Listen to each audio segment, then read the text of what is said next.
भारत में 52% आबादी पुरुषों की है और 48% आबादी महिलाओं की। लेकिन जब हम डेवलपमेंट की बात करते हैं तब हम फर्स्ट प्रायोरिटी पुरुषों को ही देते हैं। एक 50 साल का आदमी एक 25 साल की औरत से शादी कर लेगा, लेकिन एक 25 साल का आदमी एक 50 साल की औरत से शादी कभी नहीं करेगा। पुरुषों की पहचान पैसों से होती है, फिर चाहे वे कैसे भी कमाए, और महिलाओं की पहचान उसकी सुंदरता से होती है, फिर चाहे वे कैसे भी दिखाए। नहीं, ये हमारे समाज की एक सड़ी हुई सोच है जो लड़कों को उसके पैसे से और लड़कियों को उसके जिस्म से तोल देती है। लड़का घोड़ी चढ़ता है इसीलिए ताकि उसे एक राजकुमारी मिले, लेकिन एक लड़की घूंघट करती है इसीलिए कि ये समाज क्या कहेगा। क्योंकि हमें पता है कि भारत के अंदर लड़कियों का कामयाब होना ऑप्शनल है, लेकिन लड़कों का कामयाब होना कंपलसरी। ये सारी चीजें आपको कड़वी लग सकती है, लेकिन ये सच्चाई है हमारे समाज की। एक भरी बस में अगर कोई लड़की किसी लड़के को मिसटचिंग कर दे तब किसी के कानों पे जूं नहीं रेंगती और सब समझते हैं दिस इज नॉर्मल। लेकिन यही नॉर्मल चीज तब एबनॉर्मल बन जाती है जब उसी बस में कोई लड़का किसी लड़की को मिसटचिंग कर देता है। फिर सारे बस वाले उस लड़के के पीछे पड़ जाते हैं। एक तरफ हम कहते हैं बेटी बचाओ बेटी पढ़ाओ, हमारी छोरियां छोरों से कम है क्या, बेटियां तो देवी का रूप होती हैं।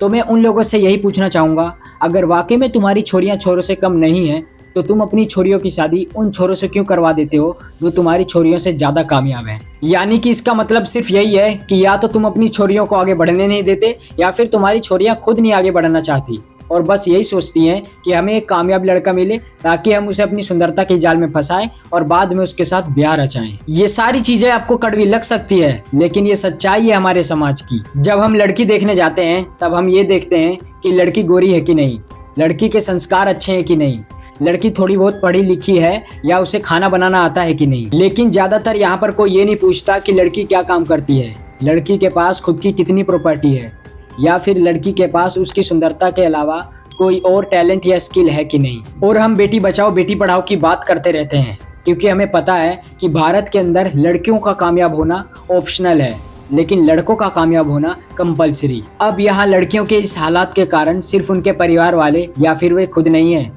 बल्कि वे लड़के भी हैं जो इन्हें बिना किसी फाइनेंशियल रीजन के अपनी लाइफ पार्टनर बना लेते हैं। अब आप में से कुछ लोग मुझे कहेंगे कि प्यार में पैसा नहीं देखा जाता, प्यार तो हो जाता है। तो पहले आप आगे मेरी बात सुनिए, क्योंकि लड़के ना तो लड़कियों की कामयाबी देखते हैं और ना ही ये देखते हैं कि वे फाइनेंशियली कितनी स्ट्रॉन्ग है।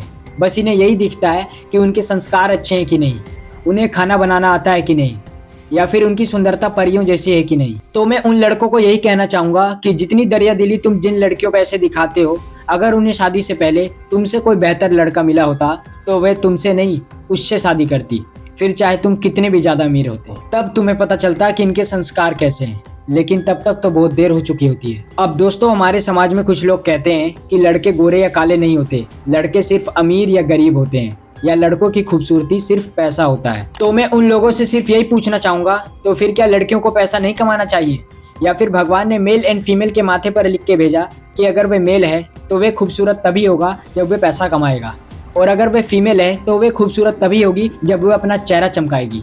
नहीं, ये हमारे समाज की एक सड़ी हुई सोच है जो लड़कों को उसके पैसे से और लड़कियों को उसके जिस्म से तोल देती है। आपने एक चीज़ देखी होगी कि महिलाओं को मेट्रो और बस के अंदर रिजर्वेशन दिया जाता है, जहाँ अगर हम मेट्रो की बात करें तो उन्हें मेट्रो के अंदर सबसे पहले उन्हें मेट्रो प्लेटफॉर्म पर रिजर्वेशन दिया जाता है, जहाँ उनके लिए मेट्रो प्लेटफॉर्म पर एक पिंक बोर्ड पर बड़ा बड़ा लिखा होता है केवल महिलाएं। और फिर मेट्रो के अंदर उनके लिए एक पूरा कोच रिजर्व कर दिया जाता है, और उसके बाद भी अगर उन्हें कोई दिक्कत ना हो तो उनके लिए मेट्रो के अंदर कई सारी सीट्स फिर रिजर्व कर दी जाती हैं। तब हम लोग समझते हैं कि ये तो वुमेन सेफ्टी के लिए किया जा रहा है, लेकिन मैं आपको सच बताऊं, ये वुमेन सेफ्टी के लिए नहीं किया जाता।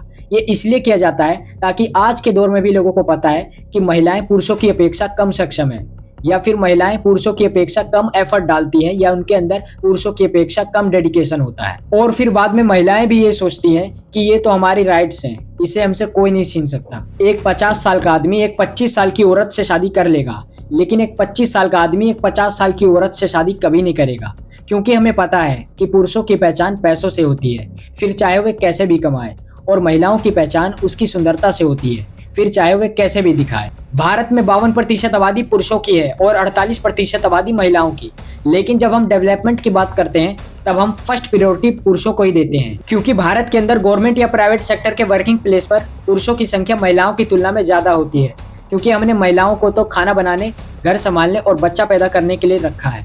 लड़का घोड़ी चढ़ता है इसीलिए ताकि उसे एक राजकुमारी मिले, लेकिन एक लड़की घूंघट करती है इसीलिए कि ये समाज क्या कहेगा। महिलाएं तब कमजोर नहीं होती जब उन्हें कोई फिजिकली प्रॉब्लम होती है, बल्कि वे तब कमजोर होती हैं जब वे खुद को पावरफुल और सेल्फ सफिशिएंट नहीं बनाना चाहती।